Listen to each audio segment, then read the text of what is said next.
Bonjour chers élèves, je suis ravi de vous revoir, pour aborder une partie consacrée à identifier l'échelle des temps géologiques. Pour cela, on va découvrir les principes de la stratigraphie. Appliquer ces principes stratigraphiques dans la datation relative des couches sédimentaires. Rechercher les éléments constitutifs de l'échelle géologique. Introduction. La datation ou chronologie relative conduit à classer, dans le temps, les événements, les uns par rapport aux autres. Elle est fondée sur un certain nombre de principes mis systématiquement en place lors d'observations géologiques. Quels sont ces principes? Quels indices servent à la reconstitution d'une échelle stratigraphique? On va d'abord identifier la datation relative des couches sédimentaires. Pour cela, on va essayer de répondre aux questions de l'activité suivante. Premièrement, observez les strates du document 1 et datez les couches B et C du document 2, définissez le principe appliqué. Deuxièmement, datez les couches B et B' par rapport aux couches A et C. Troisièmement, datez les couches A' et C'. Quel principe utilisez-vous, document 3? Enfin, datez les couches 1 et 2, document 4. Quel principe utilisez-vous? Le document 1 montre un paysage des couches sédimentaires stratifiées, non déformées et horizontales. Le document 2 représente un schéma montrant la superposition des couches sédimentaires. Le document 3 représente un schéma montrant la continuité des couches sédimentaires. Et enfin, le document 4 représente un schéma montrant le principe d'identité paléontologique.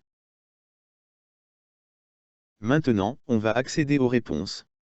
Premièrement, la couche B est plus ancienne que la couche C. Le principe utilisé est le principe de superposition, que l'on peut formuler comme suit: une couche de roche sédimentaire est plus récente que celle qui est en dessous, c'est-à-dire en bas, et plus ancienne que celle qui est en dessus ou en haut.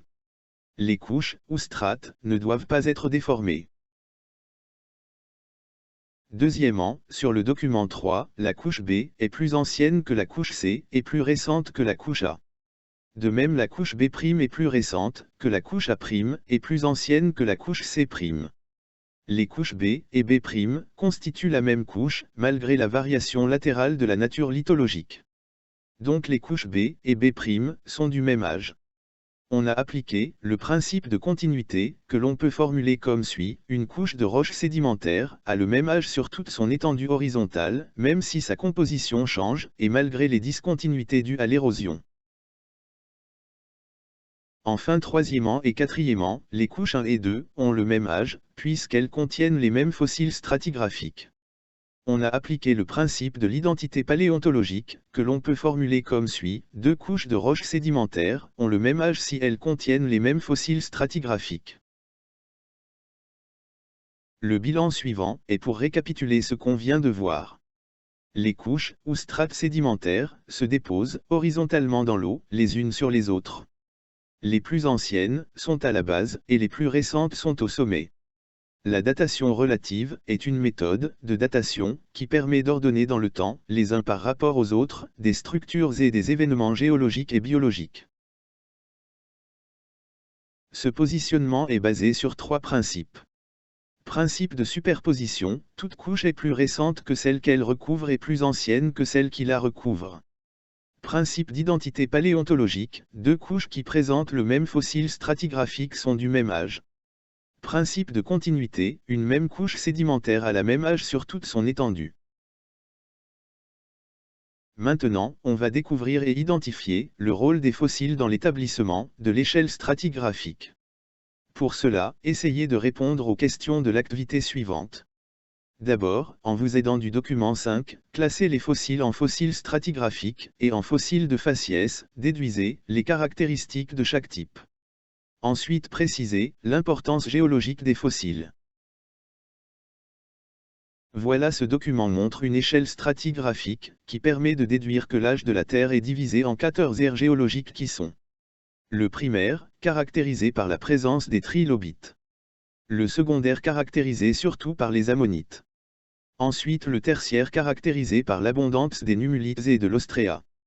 Et finalement le quaternaire, caractérisé par l'apparition des mammouths et la présence des outils de l'Homme.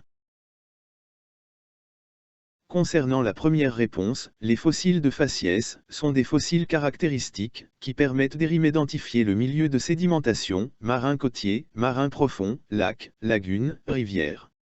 Pour la deuxième réponse, les fossiles stratigraphiques, ce sont des fossiles qui représentent des êtres vivants qui ont vécu durant une période géologique relativement courte et bien déterminée et qui ont eu une étendue géographique large. Ils sont utilisés pour effectuer la datation relative des couches de roches sédimentaires, strates. Et enfin, on va conclure par le bilan suivant.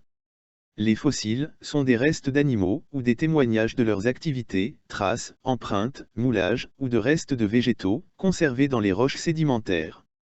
Les fossiles de faciès apportent des renseignements sur le milieu de vie et permettent la reconstitution des paysages anciens. La comparaison des fossiles avec les êtres vivants actuels apparentés permet la détermination des conditions et le milieu de dépôt d'un sédiment.